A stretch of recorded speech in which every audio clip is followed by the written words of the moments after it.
Dear students, पिछली class में हमने राजनीति विज्ञान की परंपरागत दृष्टिकोण के अनुसार उसकी परिभाषाओं, उसके महत्व को अध्ययन किया था। आज हम राजनीति विज्ञान के आधुनिक दृष्टिकोण का अध्ययन करेंगे, उसका विचार, उसमें चर्चा करेंगे।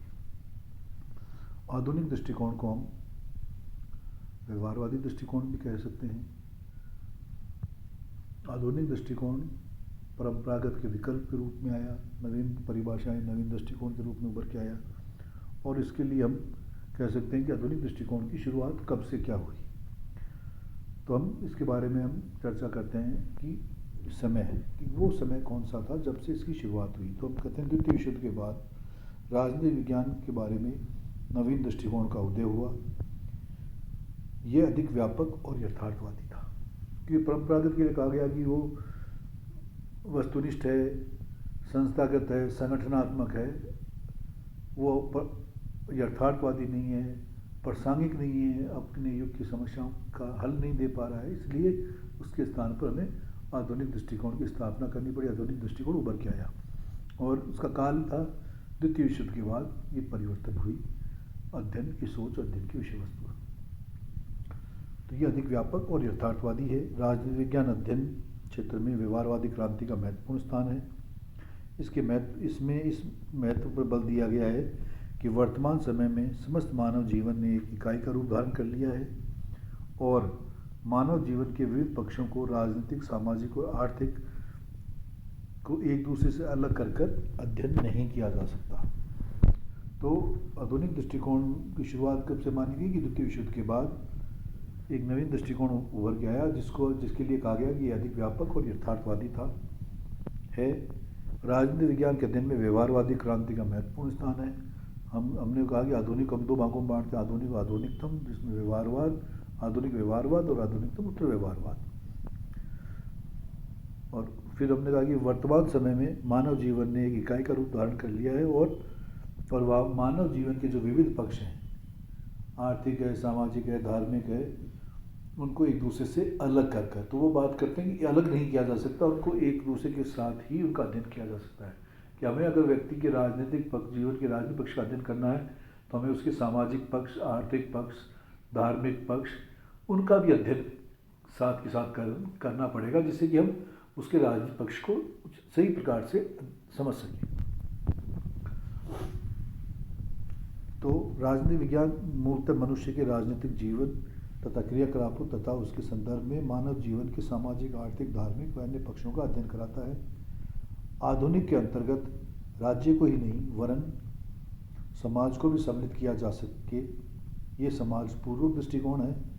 व्यक्ति के राजनीतिक जीवन को सामाजिक जीवन के संदर्भ में ही उचित रूप से समझा जा सकता है। तो कि हमने कहा कि व्यक्ति के राजनीतिक जीवन को समझना है तो उसके जीवन के जो विविध पक्ष हैं उनका भी अध्ययन हमें आवश्यक है, उनको भी हम अध्ययन साथ के साथ करेंगे तो ही हम उसको ज़्यादा उचित रूप से या सही प्रकार से उसको समझ सकते हैं।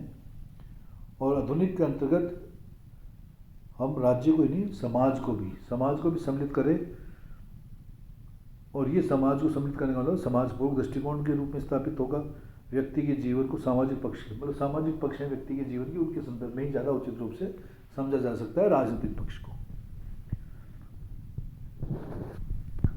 कि राजनीतिक संस्थाओं की घोषित उद्देश्य चाहे कुछ भी क्यों ना हो, उसके पीछे दृश्य राजनीतिक प्रक्रिया ही कार्य करती है, और यथार्थवादी राजनीति अध्ययन की दृष्टि में यह प्रक्रिया अधिक महत्वपूर्ण है।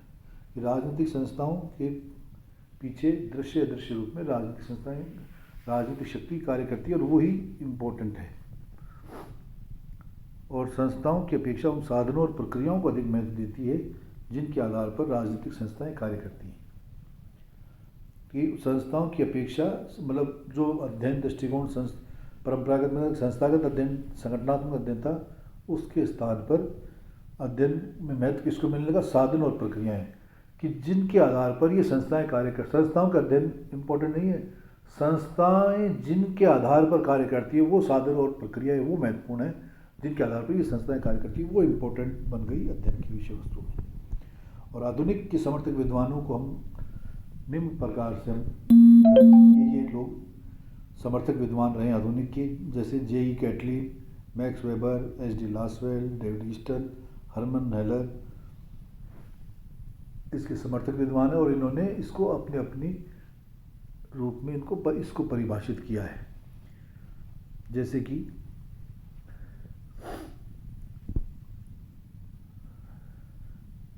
हरमन हेलर आदि के द्वारा राजनीति विज्ञान को शक्ति, प्रभाव, सत्ता, नियंत्रण, निर्णय, मूल्यों का अध्ययन बताया गया है। अलग अलग विचारों ने इसको अलग अलग संज्ञा दी है, परिभाषा किया है। कैटलिन राज्य को शक्ति का विज्ञान मानता है।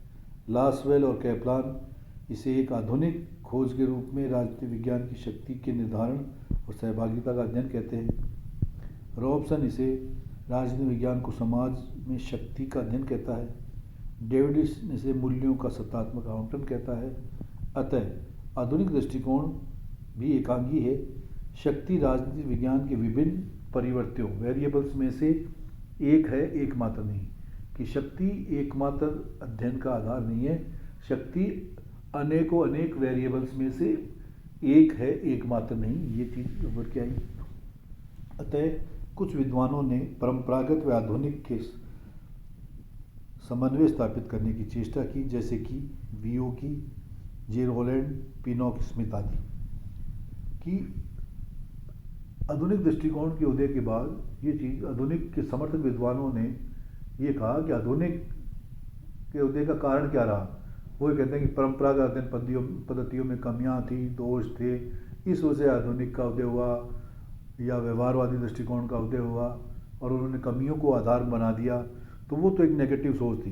पर उसके बाद कुछ विद्वान ऐसे भी थे जिन्होंने कहा कि दोनों ही इम्पोर्टेंट हैं, दोनों ने अपने अपने आधार पर राजनीति विज्ञान को विकसित करने में अपनी अहम भूमिका निभाई और हमें उसी रूप में उसको स्वीकार करना चाहिए। पिनॉक स्मिथ कहते हैं, इस प्रकार राजनीति विज्ञान किसी भी समाज में उन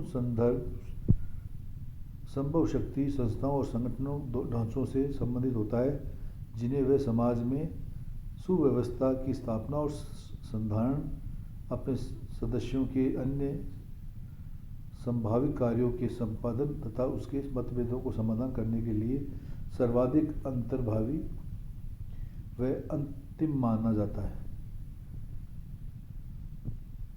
तो इनके द्वारा ये कहा गया कि दोनों को एक दूसरे के प्रतिकूल नहीं देखना चाहिए और दोनों का अपना अपना स्थान है और दोनों ने राजनीति विज्ञान के विकास में अहम भूमिका